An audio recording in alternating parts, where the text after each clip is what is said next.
سد ارس در مرز ایران و شوروی مظهر همکاری صمیمانه دو کشور همسایه است. این سد در درجه اول به منظور تنظیم جریان رود ارس با ذخیره آب اضافی در مواقع طغیان و تخلیه آن در فصل تابستان برای آبیاری و در درجه دوم برای تولید برق در دو نیروگاه ایران و شوروی احداث و با هزینه دو کشور ساخته شده است.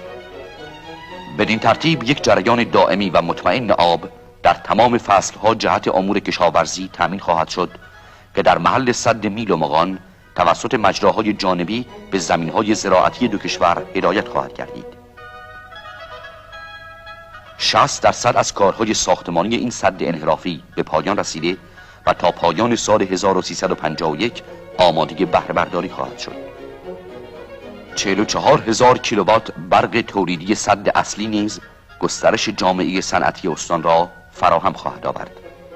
در یک نقطه دیگر از خاک آذربایجان 85 کیلومتری میان دو آب سد ذخیره‌ای کوروش کبیر ساخته شده است.